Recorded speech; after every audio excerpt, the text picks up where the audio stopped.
कहानी शुरू होती है और हम गांडूलाल घोटाला नाम के एक लड़के को देखते हैं जो रशिया के सबसे अमीर आदमी की बिगड़ी हुई औलाद है। वो क्लब में जाता है जहाँ पर उसे एक सुंदर सी लड़की पसंद आ जाती है। वो उसे अपने पैसों के दम पर इम्प्रेस करने की कोशिश करता है, जिसके बाद वो उसे गचागच करने के लिए अपने साथ ले जाता है। वो लड़की कार में बैठकर सीट बेल्ट लगाने लगती है, लेकिन गांडूलाल उसे कहता है कि तुम ये क्या कर रही हो, तुम्हें इसकी कोई जरूरत नहीं है, तुम तो जल्दी यहाँ पर आओ और मेरा मुंह में लो। लेकिन वो लड़की उसका चूसने से मना कर देती है, जिस पर गांडूलाल उसे कहता है कि भोसड़ी की यहाँ से बाहर निकल, अपनी गांड उठा और चलती बन। जिसके बाद वो भी वहाँ से निकल जाता है। अब वो गाड़ी काफी तेजी से चला रहा था तो एक पुलिस वाला उसे रोक लेता है। गांडूलाल उस पुलिस वाले को कुछ नहीं बोलता और उसके मुंह पर नोटों की गड्डी फेंक कर मारता है। कहता है कि भोसड़ी के निकल यहाँ से। अब पुलिस वाला उसे रोकने के लिए उसकी गाड़ी के आगे आ जाता है, लेकिन गांडूलाल रुकता नहीं है और वो उसे अपनी गाड़ी के ऊपर चढ़ाकर गाड़ी को चलाने लग जाता है। इसके बाद हम उसके बाप भिनकला को देखते हैं जो कि पुलिस स्टेशन आता है। फिर पुलिस वाला उसे बताता है कि कल तुम्हारे चूतिए बेटे ने एक पुलिस वाले को रिश्वत देने की कोशिश करी, लेकिन जब वो नहीं माना तो तुम्हारे बेटे ने भाई की तरह उस पर गाड़ी चढ़ा दी, जिससे उस पुलिस वाले की गांड टूट गई है। वो लड़का अब अपनी हद से आगे बढ़ता जा रहा है, इसलिए तुम्हें उसका कुछ करना पड़ेगा।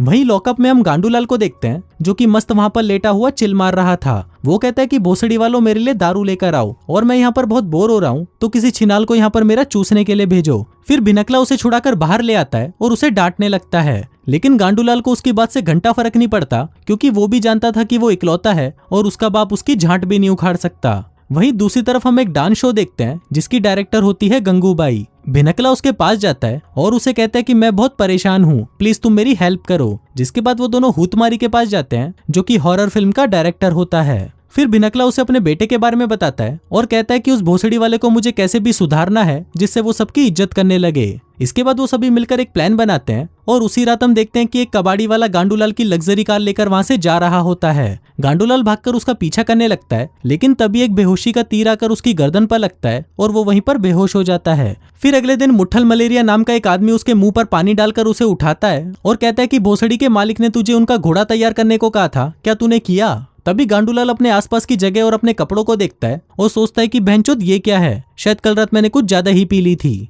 वो अपने फोन को ढूंढने लगता है और कहता है कि मुझे एक कॉल करना है, लेकिन तभी वहां पर एक आदमी आता है जो उसे गालियां देते हुए उठाकर बाहर फेंकता है। गांडूलाल उसे कहता है कि भोसड़ी की अपनी औकात में रहे, नहीं तो तुझे बहुत पछताना पड़ेगा। वो आदमी कहता है कि कल रात मैंने तुम्हें घोड़ा तैयार करने को कहा था। गांडूलाल कहता है कि तुमने कब कहा, और मैंने तो तुम्हें आज पहली बार देखा है। तभी वहां पर उस गांव का मालिक आता है और अपने बेटे लवड़ासुर को गांडूलाल की गलती के लिए उसे सजा देने को कहता है, जिसके बाद उसकी पीठ पर कोड़े बरसाए जाते हैं। फिर मालिक उससे कहता है कि मेरी चाय खत्म होने से पहले मुझे मेरा घोड़ा तैयार चाहिए। फिर वहां पर मुट्ठल मलेरिया आता है और उसे उठाकर घोड़ों के पास ले जाता है। गांडूलाल कहता है कि मुझे बस एक फोन करने दे, और अगर उसके बाद मैंने इन सभी की गांड में बम्बू नहीं डलवाए तो मेरा नाम भी गांडूलाल नहीं। मुट्ठल मलेरिया कहता है कि तू जो भी बोल रहा है मुझे कुछ समझ नहीं आ रहा। इसके बाद गांडूलाल वहां से भागने लगता है और सभी से कहता है कि जल्दी से पुलिस को फोन करो, लेकिन वहां के लोगों को घंटा नहीं पता होता कि पुलिस क्या होती है। फिर मुट्ठल मलेरिया उसे पहनने के लिए कपड़े देता है, लेकिन गांडूलाल उसे कहता है कि अबे चूतिया मेरे कपड़े कहाँ हैं, मेरी जीन्स, मेरी जैकेट और मेरे जूते,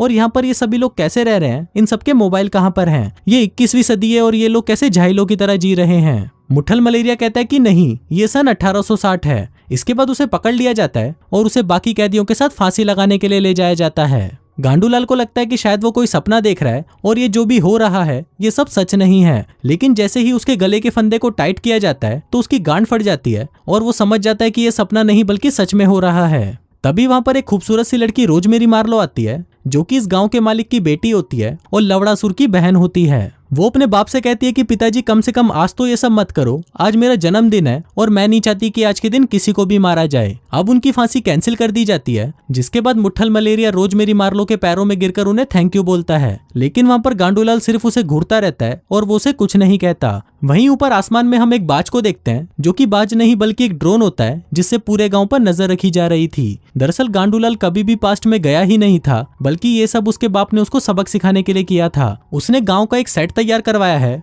और यहाँ पर रहने वाले जितने भी लोग हैं वो सभी एक्टर हैं, और वो जो कुछ भी कर रहे हैं या बोल रहे हैं वो सब कुछ वो अपनी स्क्रिप्ट के हिसाब से ही कर रहे हैं। वहीं पूरे गांव में छिपाकर कैमरे और माइक्रोफोन लगाए गए हैं ताकि वो गांडूलाल की सभी बातों और हरकतों को देख सकें। वहीं गांडूलाल मुट्ठल मलेरिया को बता रहा होता है कि अब मुझे सब कुछ समझ आ चुका है। जिस रात मैं उस कार से टकराया था वो एक टाइम मशीन थी जिसने मुझे यहाँ सन 1860 में पहुंचा दिया। वो कहता है कि अगर मुझे वापस जाना है तो मुझे फिर से एक टाइम मशीन वाली कार से टकराना होगा। क्या तुम्हारे पास कोई कार है? अब मुट्ठल मलेरिया इसका कोई जवाब नहीं देता क्योंकि उसकी स्क्रिप्ट में ऐसा कुछ नहीं लिखा था। अब गांडूलाल भी यहाँ पर रहकर काफी बोर हो चुका था और उसे रात को यहाँ पर नींद तक नहीं आती क्योंकि उसे नरम बिस्तर की जगह यहाँ पर जानवरों की तरह घास पर सोना पड़ता था। साथ ही उसे खाने के लिए सिर्फ खिचड़ी दी जाती थी और इतने कोड़े खाने के बाद वो घायल भी हो चुका था। वहीं गांडूलाल का बाप हूतमारी से कहता है कि मुझे अब गांडूलाल के अंदर हुए बदलावों को देखना है। फिर अगले दिन जब गांडूलाल खेतों में आराम कर रहा था तभी वहाँ पर उसे किसी की रोने की आवाजें आने लगती हैं। वो उन आवाजों के पीछे जाता है और देखता है कि इस गांव के मालिक की बेटी रोजमेरी मार्लो जोर जोर से रो रही होती है। वो उसे बताती है कि उसके बाप ने उसकी शादी एक अमीर बुड्ढे से तय कर दी है, लेकिन वो ये शादी नहीं करना चाहती। पर इस पर गांडूलाल कहता है कि ये तो अच्छी बात है, कुछ ही दिनों में वो बुड्ढा मर जाएगा और उसकी सारी दौलत तुम्हारी हो जाएगी। इसके बाद वो गाँव के मालिक के फार्म से एक मुर्गी चुरा लेता है क्योंकि उसे चिकन खाए हुए काफी टाइम हो गया था। तभी मुट्ठल मलेरिया उसके पास आता है और उसे कहता है कि मुझे भी थोड़ा दे दो, जिस पर गांडूलाल उसे बोलता है चल भोसड़ी के, और बताता है कि मैंने तो इसे पूरा खत्म कर दिया। अगले सीन में हम कुछ लोगों को देखते हैं जिनसे पूछताछ की जा रही थी कि फार्म से मुर्गी किसने चुराई, और इस दौरान किसी भी आदमी को चुनकर उसे कोड़े मारे जाएंगे जब तक कि वो असली चोर का नाम ना बता दे। अब सबसे पहले मुट्ठल मलेरिया को चुना जाता है और उसे दबाकर कोड़े मारे जाते हैं। लेकिन वहीं गांडूलाल ये सब देख रहा होता है, लेकिन उसे कोई फर्क नहीं पड़ता क्योंकि उसके मन में किसी के लिए भी रहम नहीं था। इसके बाद मुट्ठल मलेरिया अपने घाव गांडूलाल को दिखाने आता है जो कि उसकी पीठ पर मेकअप आर्टिस्ट ने बनाए थे। तभी वहाँ पर एक लड़की आती है जिसका नाम होता है चमकीली झांट। अब चमकीली झांट जैसे ही घोड़े से नीचे उतरती है तभी उसकी चमकती हुई कच्छी गांडूलाल देख लेता है। अब उसकी कच्छी देखकर गांडूलाल उसके पास जाता है और उससे पूछता है कि तुम्हारे पास ये चमकीली कच्छी कहाँ से आई, क्योंकि ऐसी कच्छी तो सिर्फ हमारे टाइम में पहनी जाती है। अब गांडूलाल उसकी कच्छी उतार कर देखने लगता है जिसकी वजह से चमकीली झांट चिल्लाने लगती है और उठकर वहां से भाग जाती है। अब अपने बेटे की ऐसी हरकत देखकर भिनकला हूतमारी पर गुस्सा करता है और उसे कहता है कि भोसड़ी के तेरे इस आटू झाटू आइडिया में मेरे कितने पैसे लगे हुए हैं, लेकिन इन सबसे भी मेरे बेटे में किसी के लिए कोई फीलिंग नहीं आई, इसलिए तुम सब ये बकचोदी जल्दी से बंद करो। तभी हूतमारी उसे कहता है कि सर कुछ दिन और वेट कीजिए और मुझ पर विश्वास कीजिए, आपके बेटे में बदलाव आएंगे। इसके बाद गांडूलाल चमकीली झांट से मिलने उसके घर पर आ जाता है, लेकिन तभी चमकीली झांट उसे कहती है कि मेरे नजदीक भी मत आ जाना, नहीं तो मैं तुम्हारा सिर फोड़ दूंगी। फिर गांडूलाल चमकीली झांट से अपनी हरकत के लिए माफी मांगता है और कहता है कि मैंने तुम्हारे साथ बहुत गलत किया, इसके लिए प्लीज मुझे माफ कर दो। अब ये सब स्टूडियो में बैठे सभी लोग देख रहे थे और वो ये देखकर बहुत खुश होते हैं कि गांडूलाल को अब अपनी गलतियों का एहसास होने लगा था। अब ऐसे ही कुछ दिन बीत जाते हैं और वो दिन भी आ जाता है जब गांव के मालिक की बेटी रोजमेरी मार्लो की शादी उस बूढ़े आदमी से होनी थी। अब सभी लोग खुशी के मारे डांस कर रहे थे, लेकिन तभी रोजमेरी मार्लो गांडूलाल के पास आती है और कहती है कि मैं उस बूढ़े लोड़े से शादी नहीं करना चाहती, इसलिए मैं नदी में कूदकर अपनी जान देने जा रही हूँ। जिसके बाद वो नदी के किनारे जाकर वहां पर मरने के लिए खड़ी हो जाती है, लेकिन गांडूलाल को इससे कोई फर्क नहीं पड़ता और वो तो चमकीली झांट के साथ बैठकर बातें कर रहा था। वो उसे बताता है कि वो 21वीं सदी से आया है जहाँ पर वो छोटे छोटे डिब्बों के टुकड़ों से एक गांव से दूसरे गांव जादू से बातें करते हैं और आसमान में लोहे के बड़े बड़े पक्षी उड़ते हैं। तभी मुट्ठल मलेरिया उनके पास आता है और उनको बताता है कि रोजमेरी मार्लो कहीं मिल नहीं रही, क्या आपने उसे देखा है। अब यहाँ पर मुट्ठल मलेरिया उसे ये याद दिलाने आया था कि रोजमेरी मार्लो नदी के पास मरने गई है ताकि गांडूलाल वहाँ पर जाकर उसे बचा ले। फिर गांडूलाल जैसे ही उसको बचाने के लिए भागता है तभी माइक्रोफोन में उसे बता दिया जाता है कि गांडूलाल तुम्हारी तरफ ही आ रहा है, जल्दी से डूबने की एक्टिंग शुरू करो। अब रोजमेरी मार्लो डूबने का नाटक करने लगती है, लेकिन तभी गांडूलाल आकर उसे बचा लेता है। इसके बाद वो उसे उठाकर अपने घर ले जाता है, जिस दौरान रोजमेरी मार्लो उसके साथ घचाघच करने की कोशिश करती है, लेकिन वो उसे बिल्कुल भी भाव नहीं देता क्योंकि अब उसे चमकीली झांट पसंद आ गई थी जो कि उसके लिए अब एक सच्चा प्यार था। इसके बाद वो कपड़े बदलता है और चमकीली झांट से मिलने उसके घर की तरफ जाने लगता है। तभी टीम चमकीली झांट को भी बता देती है कि गांडूलाल तुम्हारी तरफ ही आ रहा है, जल्दी से तैयार हो जाओ। तभी चमकीली झांट भी गांव वालों के कपड़े पहनकर बाहर आती है और गेट खोलती है। गांडूलाल उससे पूछता है कि क्या तुम मेरे साथ घूमने चलोगी। इस पर चमकीली झांट उसे कहती है कि नहीं, मेरे बाप की तबीयत खराब रहती है, इसलिए मैं तुम्हारे साथ नहीं जा सकती। अब क्योंकि गांडूलाल को चमकीली झांट से प्यार होने लगा था, इसलिए अब चमकीली झांट को उसकी प्रेमिका का रोल दिया जाता है। लेकिन इस सबसे लवड़ासुर को बहुत बुरा लगता है क्योंकि रियल लाइफ में लवड़ासुर और चमकीली झांट गर्लफ्रेंड बॉयफ्रेंड हैं और वो ये नहीं चाहता कि कोई भी चूतिया आकर उसकी गर्लफ्रेंड को पेल जाए। लेकिन वहीं चमकीली झांट चाहती थी कि गांडूलाल में कोई बदलाव आए क्योंकि उसके लिए ही तो वो सब इतनी मेहनत कर रहे थे।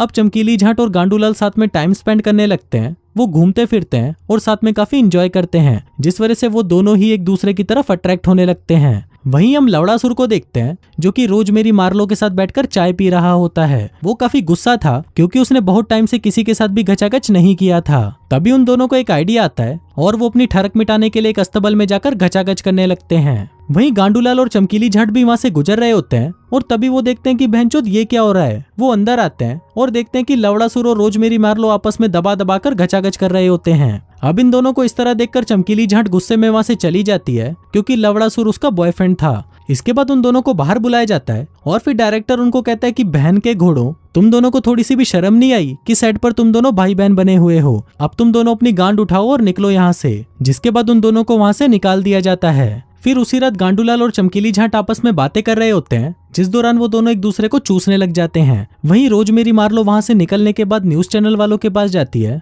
और उनको बताती है कि गांडूलाल को किडनैप किया गया है और उस पर कई तरह के टॉर्चर किए जा रहे हैं। अब क्योंकि देश के सबसे अमीर आदमी का बेटा किडनैप हो गया था तो पुलिस वाले भी उसकी तलाश में जुट जाते हैं। वहीं ये सब भिनकला भी देख रहा होता है और वो हूतमारी को कहता है कि अब हमें ये सब बंद करना होगा। इस पर हूतमारी कहता है कि तुम चिंता मत करो, पुलिस वालों को यहाँ पर पहुंचने में 2-3 दिन और लगेंगे और तब तक मैं इस कहानी की एंडिंग सोच लूंगा। वहीं गांव में मंगोल्स भी आ जाते हैं जो कि लुटेरे होते हैं। अब मंगोल के सरदार कटप्पा को शादी करने के लिए 2 खूबसूरत लड़कियां चाहिए थी तो वो एक लड़की को उठा लेता है। तभी उसका बाप उसे बचाने के लिए आगे आता है, जिस दौरान उसके बाप और एक लुटेरे में लड़ाई होने लग जाती है। अब वो लुटेरा उसके बाप की गर्दन काट देता है जो कि नकली होती है। वहीं कटप्पा दूसरी लड़की देखने लगता है और तभी उसे चमकीली झाट दिखाई देती है। फिर वो उसे गांडूलाल से छीन कर ले जाने लगता है और फिर तभी सभी लोग गांडूलाल की तरफ देखते हैं कि अब वो उसे बचाने के लिए कुछ तो करेगा, लेकिन वो साला फट्टू तो अपनी गांड उठाकर वहां से भाग जाता है। अब चमकीली झाट को उसे चिल्लाकर बुलाने के लिए कहा जाता है, जिस पर वो चिल्लाते हुए कहती है, गांडूलाल मुझे बचाओ गांडूलाल। लेकिन वो चूतिया उसकी एक नहीं सुनता और वहां से चला जाता है।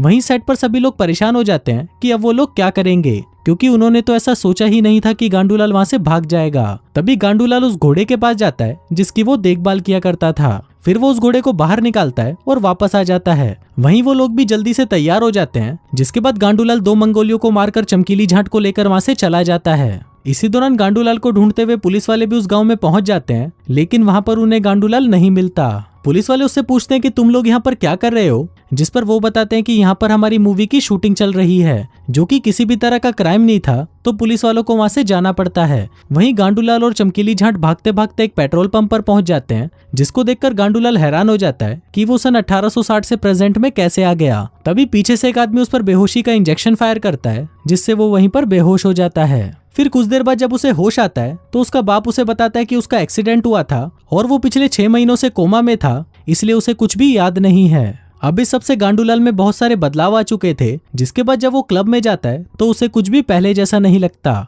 उसे सभी चीजें बोरिंग और बेकार लगने लगती है, क्योंकि अब उसे किसी भी चीज में कोई इंटरेस्ट नहीं था। वो उस पुलिस वाले के पास जाता है और उसे अपनी महंगी कार की चाबी माफी के तौर पर दे देता है, जिसकी उसने शुरू में गांड तोड़ी थी। फिर जब वो रात को क्लब में बैठा होता है तभी वहां पर उसकी नजर रोजमेरी मार्लो और लवड़ासुर पर पड़ती है। फिर वो उसे सब कुछ बता देते हैं कि तुमने कोई भी टाइम ट्रेवल नहीं किया था और न ही तुम्हारा कोई एक्सीडेंट हुआ था, वो सब तुम्हारे बाप ने किया था तुम्हें सुधारने के लिए। इसके बाद वो दोनों उसे चमकीली झाट से मिलवाने ले जाते हैं। फिर गांडूलाल चमकीली झाट से कहता है कि मैं तुमसे प्यार करता हूँ। वहीं चमकीली झाट भी उसे कहती है कि मैंने तुम्हें बहुत मिस किया, जिसके बाद वो दोनों एक दूसरे को चूसने लग जाते हैं। इसके बाद हम गांडूलाल के बाप भिनकला को देखते हैं, जो कि अब गंगूबाई से शादी कर रहा होता है। तभी वहां पर गांडूलाल भी आ जाता है और उन्हें शादी की मुबारकबाद देता है। इसके साथ ही वो उन्हें थैंक यू भी कहता है, क्योंकि उनकी वजह से ही अब वो एक अच्छा और जिम्मेदार आदमी बन चुका है। जिसके बाद वो दोनों गले मिलते हैं। फिर फिल्म के लास्ट सीन में हम गांडूलाल को देखते हैं, जो कि अब उसके जैसे और भी बिगड़े हुए और निकम्मे बच्चों को सुधारने का काम करता है। और इसी के साथ ही ये फिल्म यहीं खत्म हो जाती है।